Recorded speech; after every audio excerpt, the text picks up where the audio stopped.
Well, with cancer patients, the reason we see such dramatic results when they drink this whole fruit mangosteen juice is that this juice has the ability to promote apoptosis.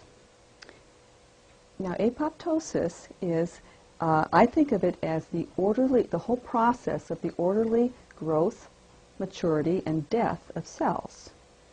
If cells, healthy cells, did not die, then there'd be new cells would come to replace them, but they would wind up being just overpowered by these cells that had lost their ability to die. So the cancer cell is just that. It's a cell that has lost its ability to die. It's the cell that's going to live forever, and it will parasitize everything around it. So it's going to grow and metastasize and eventually kill off the organism. So isn't it amazing that the active components in this whole fruit mangosteen can induce apoptosis? And they do it very dramatically. The last time I got onto PubMed.gov, which was probably a month ago, I found there were 1,434 studies on xanthones, which are the active ingredients in the mangosteen. And I do believe there were about, 60 studies on the mangosteen, which is the fruit from which which is the fruit that has the most abundant quantity of known xanthones in nature. It's the only fruit that has such an abundance of xanthones. So, so I would say, and these studies I find them very impressive. I would say they're landmark studies. The study that showed that a particular xanthone could actually induce or reduce inflammation quite effectively in C6 rat glioma cells. To me, that's so exquisitely important, because these were nerve cells, first of all. So that leads me to the conclusion, and I'm extrapolating, that if a person were to drink the juice that contained the whole fruit and all of the rind in it, then that person might find some good effects in terms of reducing inflammation in the nervous system. And what conditions might be benefited? Well, let's start with migraine headache. Let's also add ADD and ADHD. Autism spectrum disorder. Is ADHD and autism spectrum disorder, both of these conditions are thought to be associated with a certain degree of inflammation in the nervous system, as well as in the intestinal tract, as a matter of fact. And this helps on that level, too. There are studies that show potent antihistamine effect, the kind of antihistamine effect that would help reduce the inflammation in the intestinal tract, as a matter of fact. There are studies that show potent effect on certain lines of breast cancer cells, and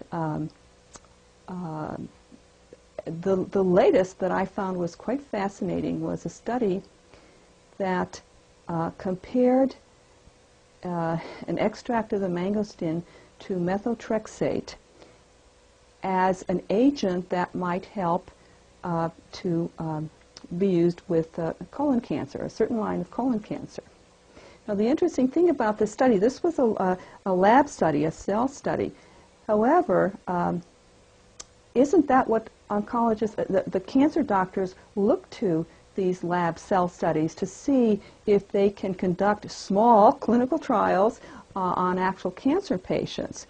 And what they've already determined by their studies is that methotrexate is one of the most potent chemotherapy agents against colon cancer, a certain type of colon cancer. So this study took, in the test tube, it took these cancer cells. There were 3 groups. One set of cancer cells was exposed to 1 millimole of this methotrexate, and there was a significant reduction in the cancer cell growth. I'd say, I'm just remembering this, in maybe not the exact number, but about 50%.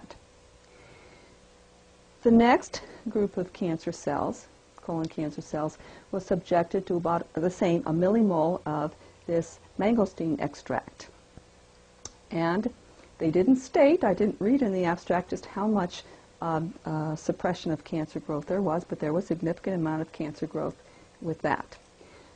And then the third test tube, they placed a half the amount of both of those agents, half the amount of methotrexate and half the amount of this extract of the mangosteen together into that tube with the cancer cells. And there was significant increase in cancer cell die-off.